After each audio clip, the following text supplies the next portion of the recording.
Assalamu alaikum wa rahmatullahi wa barakatuh, and jazakumullah khair for tuning in to our second episode of A Da'i's Diary.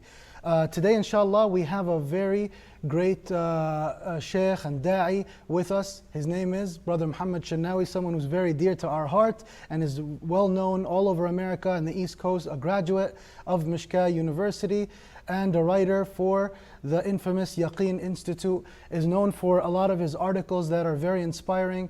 One of them being the proofs of prophethood about our beloved Prophet Mohammed sallallahu alaihi wasallam, and many more khutbahs. A nice talk that you should all listen to is The Wild West. The Wild West was a very nice talk that he gave a few years ago. Jazallah khair. With us, Brother Mohammed Shinawy, how are you today? Allah yahfazak. Jazakallah khair for inviting me. We are well. Glad to be with you guys. Allah barak feek, Ya Rabb. May Allah subhanahu wa ta'ala bless you and bless your family and protect you guys and protect the Muslimin from all evils. Ameen, Ya Rabbil Alameen. So today, inshallah, we're basically going to begin with a few questions. By the way, for those that haven't been tuning in, this is only our second episode and it's only going to be about 15 to 20 minutes long maximum, inshallah, where we are going to discuss what a student of knowledge or someone who wants to journey into seeking Islamic knowledge should know, or certain tips, certain advices that would help them, inshallah, in seeking Islamic knowledge, as it is much needed in our time. Correct, Sheikh Mohammed? In our time, I think a lot of people think seeking knowledge is only for students of knowledge.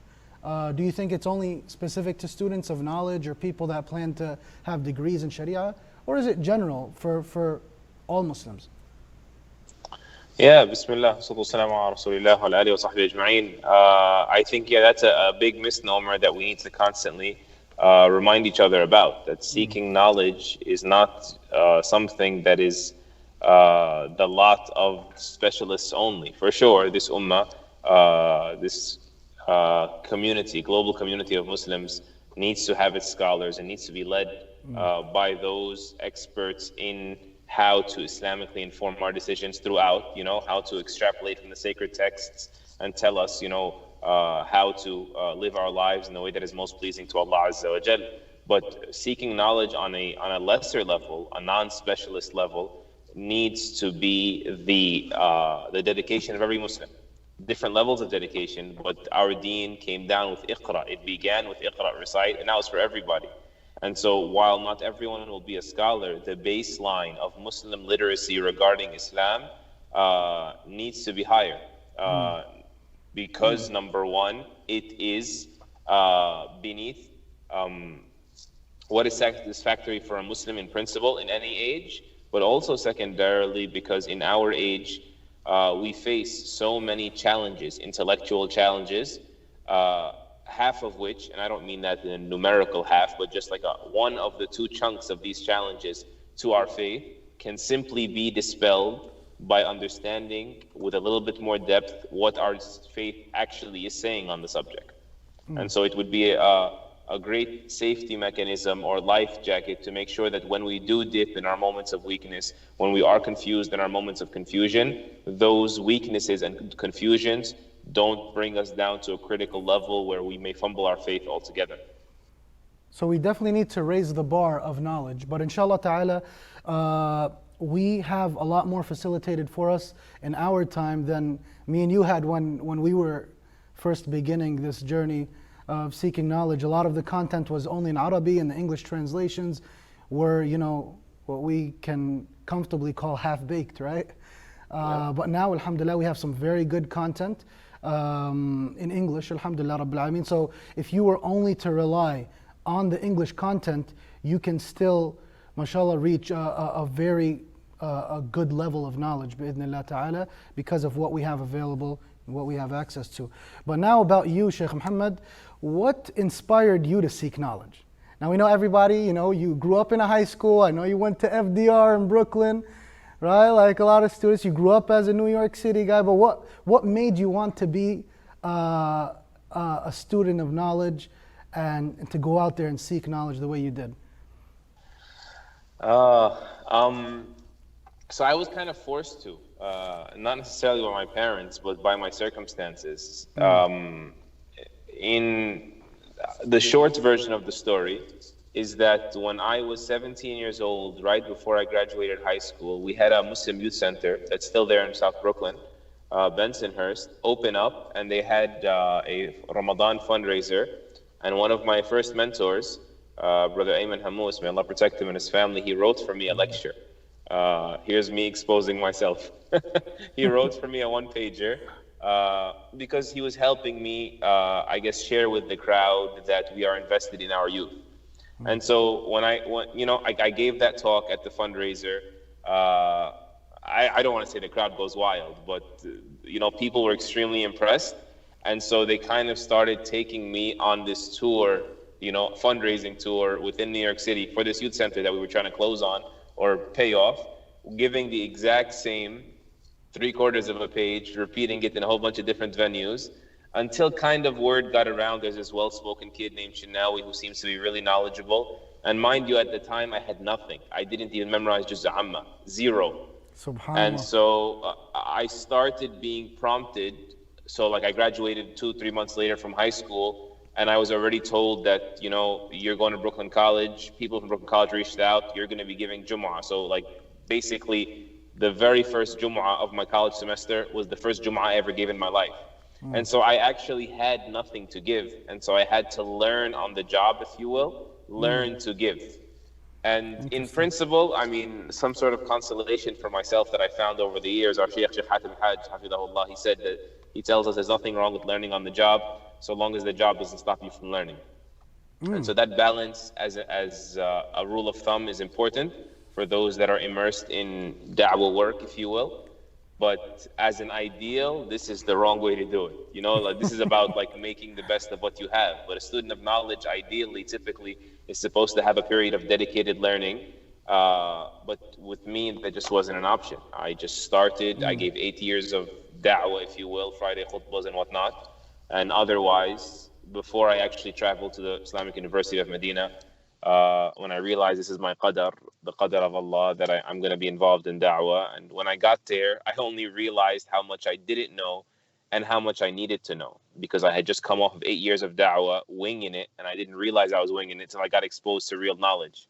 And as one of the mentors out there in Medina said to me, that if you're seeking knowledge for yourself, a little bit is enough.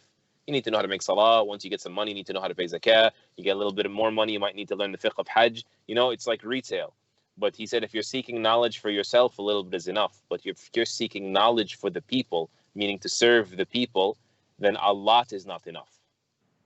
And every day we're learning more and more how right that advice is. That's amazing. Wallahi, that's 100% right. And we were all somewhat forced. I think all Muslim youth, or like a lot of Muslims, are in the same situation as you were in. A lot of times when we go to high school, some high schools have MSAs, colleges, and whatnot, and we're forced to kind of like, give a khutbah. Oh, there's nobody there. Hey, why don't you give a talk, give a reminder? Anybody who's like practicing and kind of knows the deen would somewhat find themselves in that place, but you definitely had a passion for it and you flew with it. I'm sure there are many people that you met that gave 1 or 2 khutbahs, but very little of them continued that journey, and actually prepared and found a passion for it on the way. I think every single Muslim should find it in them, like to be a da'i,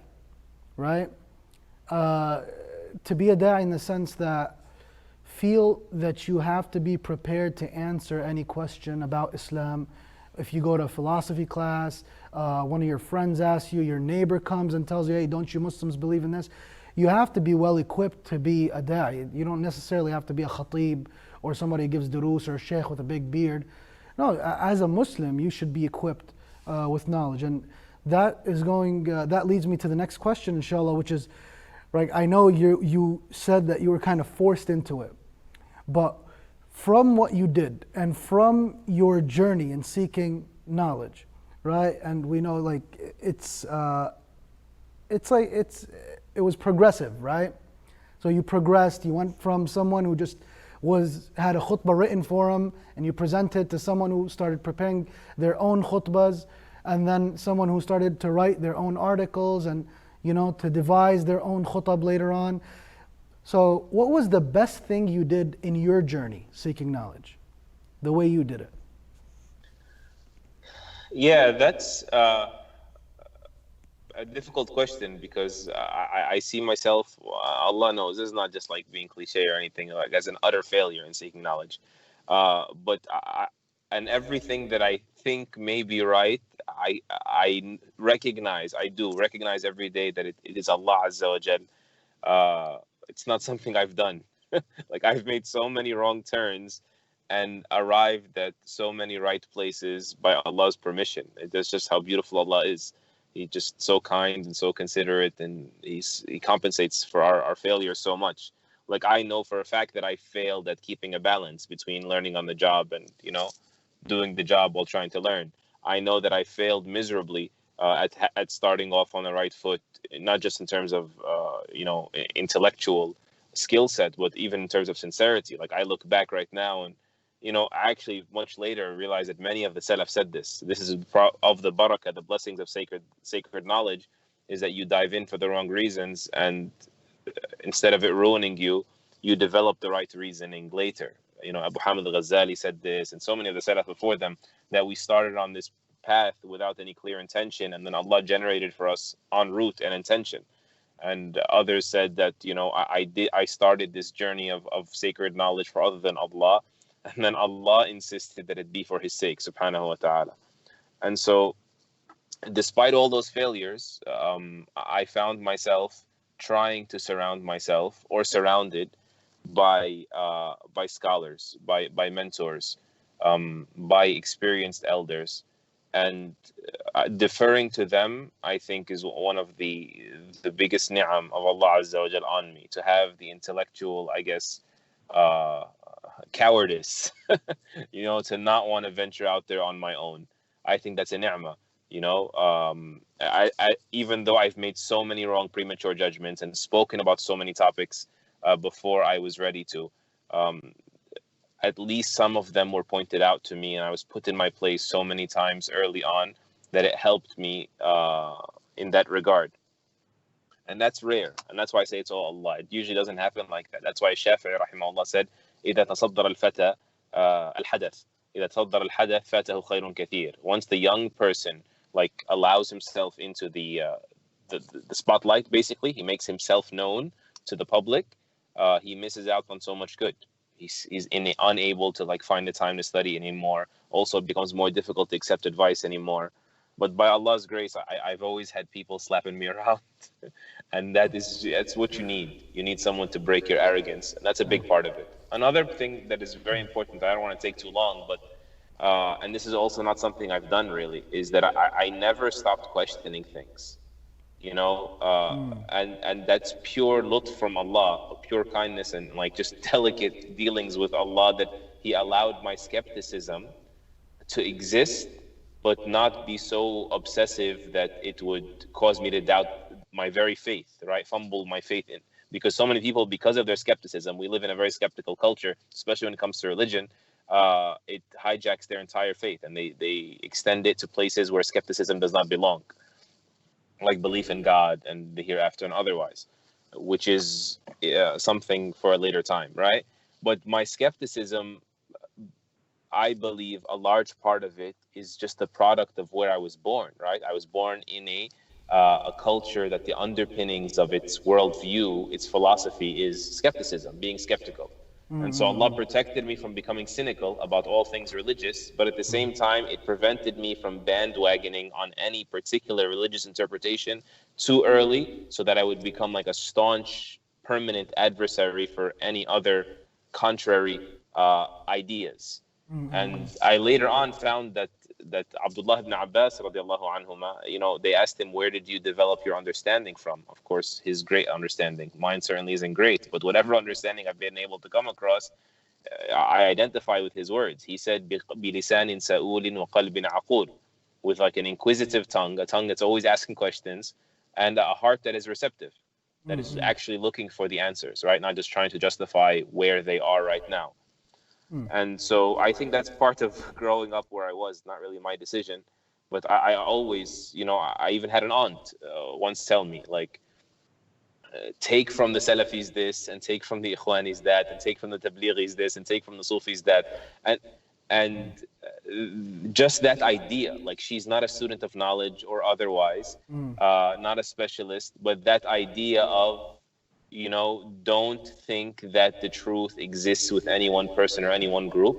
I think that is humongous. That's what the Quran tells us, right? Yes. Beware of the herd effect. Beware of the traditions of your forefathers.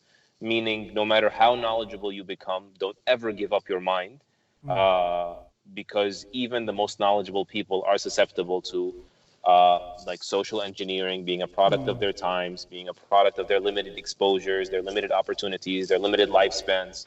So that was a ni'mah as well from Allah Azza wa Jal, that I was, I guess, censored from being censored, right? I was Censored kept from away being from being censored, yeah. insulated Yeah. for so long, to a point where I would no longer want to come out and see what else exists out there. So subhanAllah, you actually touched on a lot of points here, Sheikh Mohammed. But one of them, like, which was your answer to the question, surrounding yourself with people of knowledge. I know that you studied with Dr. Salah As-Sawi. You're very close to him early on, and then you're very close until now to Dr. Hatim Al-Hajj, Hafidhumullah Jami'an. Having a Shaykh, right, is something that's very important in talab ilm, in seeking knowledge. Having someone to go back to. What advice would you give to someone who is out there looking for a Shaykh, who wants to choose a Shaykh to study with, to be mentored by? Allah musta'an. First and foremost, without lecturing, let me share with you a story that Malik ibn Khamr, rahimahullah, a story I always remember it, when his Sheikh, Mu'adh ibn Jabal, the companion of the Prophet ﷺ and the most knowledgeable Sheikh, you know, of halal and haram among the Sahaba, was dying. He told him, like, what do I do? He said, where do I go after you? And he said to him that knowledge and faith will remain, like they are Allah's deen, and Allah will preserve His deen, meaning that they don't depend on me if I live or die.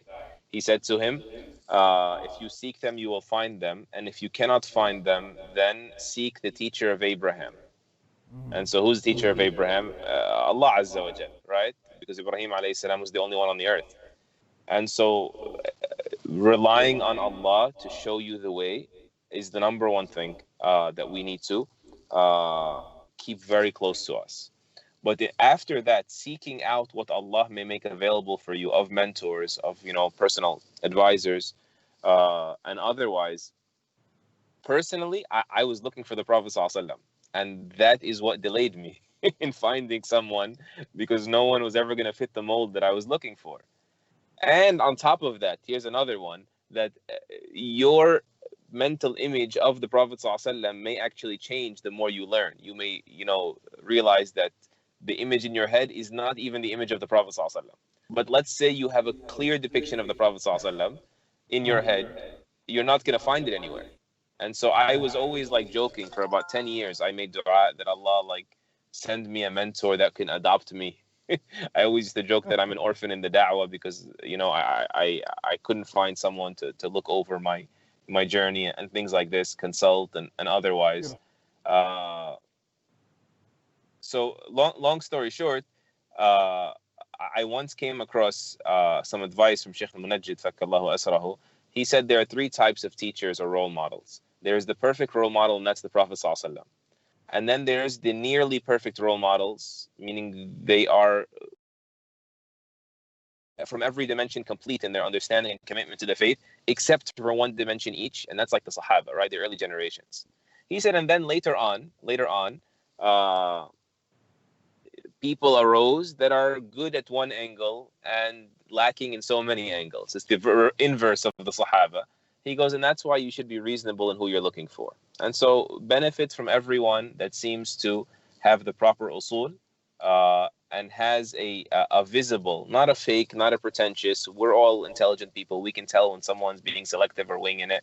And don't expect them to be perfect, but at the same time, you know, make sure that you can see the Islam reflected in them. There's a reason why, you know, this is an usuli discussion that I don't want to start, but for the masses, it is enough for you to seek out a scholar that appears to you, even by virtue of fame, to be a scholar.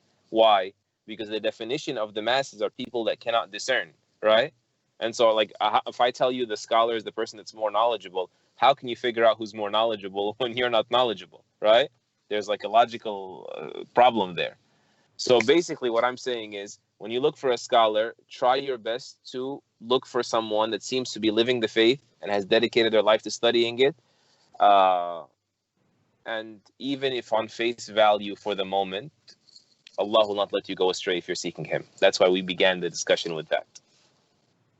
Mohammed, that was great advice. And that's it. If I say any more, I'm gonna now unload there's into an hour-long response. So let me just leave it there. There's a last question. We really went over the time limit that we had, but inshallah for good. Everybody Sheikh is Morad, I benefiting actually from can't what hear you're you at saying. all. Oh, can you hear me now? You went muted. Oh no. Okay, can you hear me now? I cannot hear you. Oh no. So let me see. Don't worry, you can edit this out, but I still can't hear you. Yeah. Can you can you hear me now? Yeah, it's totally silent on your end. Do you hear me? Okay. How about now? I hear you now. Okay, good. So we'll just jump right back into it. We'll begin from here. So that leaves us with our last question, inshallah ta'ala, which is a very important question. Every journey has like some, humps and some things, like some impediments, right?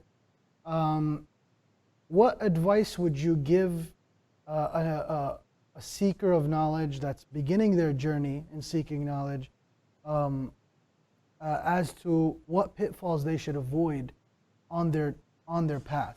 Like, are there certain things that are very easily avoided if a person knew that thing was going to come?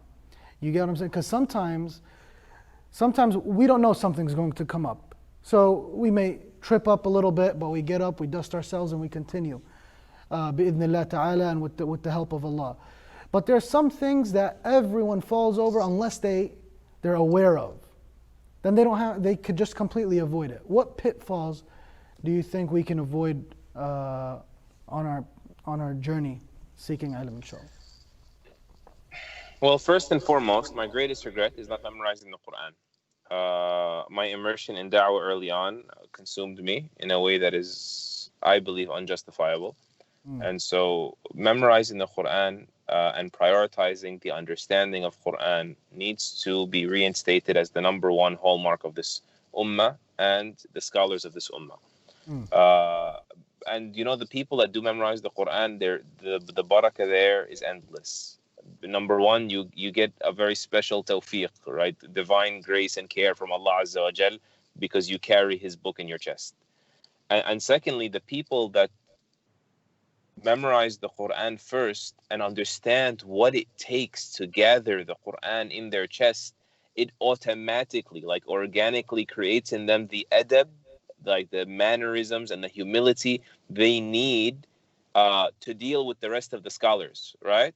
Like, someone can, for example, point out some of the theological, objections on some of our great scholars in history from some of, the different groups of Islam or otherwise. But when you realize the depths of these people, that they memorize the Quran and so many books of the Sunnah and books of the scholars, you just begin to back off a little bit, right? Wow. And it gives you all that you need to take things in stride and not shoot yourself in the foot and not destroy yourself and your da'wah. So the Quran, definitely. The Quran. And also beware of arrogance. I mean, everyone knows this, that when you begin a science, you think you know everything. And then you start realizing that there might be some things I don't know. You get a little bit humble. And then eventually you realize that I don't know anything at all. And so accelerating down that progression is something I would encourage everyone to try their best to do. Is that your biggest regret as well? Can you hear me, Akhi? Yes, I can hear you. Can you hear me? Yeah, I can hear you. You asked something? Is that your biggest regret as well, like not memorizing the Quran early on? That is my biggest regret, and that is something that I love for my brothers and sisters. What I love for myself, I hope they don't fall into by choice, and I'm trying to make up for it as we speak. And so it creates in you, this gaping hole, and it also strips you of the adab required to traverse this journey. And it is what breeds arrogance a lot of times, as well, because that also we're telling you the Quran is timeless. And so if you tie yourself to the Quran, your knowledge will be timeless in your da'wah when you're teaching people. One of my advices to everyone in knowledge is don't become irrelevant. And one of the ways you become irrelevant is that you stay caught up in the day-to-days, right? The passing incidents, not the timeless fundamentals, right? Like, you have to find out what's the controversy today to address it and get to the bottom of the investigation. And Yes. okay, but that's so high maintenance, because tomorrow there's going to be another controversy that you're going to have to jump on with as well. Whereas opposed to, if you teach people the basics, you learn the basics, you teach people the Quran, you connect them to the Quran, that will never expire, right? Mm-hmm. And then to come back to the fact that it will also ground you in not getting caught up in things that you're not ready to get caught up with, you know uh, because you don't think that what you're doing is valueless. You're part of a timeless project, the project of connecting people to the rope of Allah that He extended. You're wrapping them up with it, so that if you're gone, they stay connected and they pass it on to someone else. And then, even when we get into discussions, not just social media controversies and otherwise, people they love to talk about hot, trending topics, and they love to, to be like the debate ender. And this is a lot of times just pure arrogance. Like, the ummah doesn't hinge on you, and there's nothing you can ever say that will end a debate that's been happening in fiqh, for example, for 1400 years. And it is so crazy that, you don't even understand what the early Muslims understood, the different interpretations sometimes on this one verse. uh, and then you sit there and you say, I think the stronger opinion is, or the stronger opinion is the one. It's like you don't even know that certain sciences exist, nevertheless master them to be able to compare views. You don't even know that the views exist, nevertheless the sciences by which we're going to evaluate them. All of this is just signs of insincerity and self-promotion and arrogance that the Quran breaks in a person, because it helps you wash away your self-centeredness using your increased recognition of Allah. That's what the Quran does, Allahu above all. Allahu Akbar. May Allah subhanahu wa ta'ala bless us all with the memorization of the Quran and make us from those who Allah subhanahu wa ta'ala uses to preserve this Quran. As we know, the Quran is going to be preserved until the Day of Judgment, unchanged, unaltered in its script, in its meaning. Until the Day of Judgment, there would always be a group that understands the Quran the way it should be understood until the Day of Judgment. And they're the ones that are carrying the banner of truth. May Allah subhanahu wa ta'ala make us from them. And this is what we want to produce with these types of programs. We want you to understand that seeking knowledge is an art. And your brothers and sisters out there that sought knowledge before you are here to help you maneuver your way through the forests of ilm, so you do not fall, because we do need ulama, we do need scholars. There's such a great need for ulama in our time, more than any other time before, because today the ummah is experiencing a huge attack on its bases, on its basis for the asas. Right now people are talking about the Quran, and they are talking about the Sunnah. They're talking about the authenticity of them. And if the Ummah is not equipped with the ability or the understanding and the knowledge to defend themselves against the basics, then consider the Ummah gone. But inshallah ta'ala, if you just dig deep, you research, and you ask those who have knowledge, you will find the knowledge that can protect you from all of this. When something hits you, just know that the answer is out there. You just don't know it. Don't think because you never came across the answer, you never heard it in a lecture, nobody ever mentioned it to you, you spoke to your best friend who happens to be or think he's a great Sheikh or a great talib ilm, doesn't know anything about it, never heard it, doesn't mean the answer doesn't exist. It does exist out there. Just go ahead, attack it, research it, have the humbleness to know that there is an answer. If you have enough humbleness to know that there's an answer out there, then inshallah ta'ala, you are going to always find it, bi'idhnillahi ta'ala. And inshallah ta'ala, we're always here to facilitate it. If you want us to bring any da'i, inshallah, just comment on the video right here on the bottom. Tell us who you would like me to bring on this program, inshallah ta'ala, and we'll make it happen bi'idhnillahi ta'ala. Do not forget to subscribe to our channel on YouTube. That is the way you can support us, inshallah. The more subscribers we get, the more we can continue these programs, inshallah. We have many more programs coming. Jazakumullah khair for tuning in, and thank you, Sheikh Mohammed, for joining us in this program. You really inspired us and helped us, and inshallah ta'ala, I'm sure everyone that listened and tuned in today benefited from the information you gave us and from the advice you gave us. Barakallah feek. May Allah put it in your scales on the day of judgment. Ameen. And you as well. يحفظ عليك أولادك. السلام عليكم ورحمة الله. حياكم الله شيخنا. السلام عليكم ورحمة الله وبركاته. جزاكم الله خير guys. See you later inshallah. واذكروا الله في أيام معدودات فمن تعجل في يومين فلا إثم عليه ومن تأخر فلا إثم عليه لمن اتقى واتقوا الله واعلموا أنكم إليه تحشرون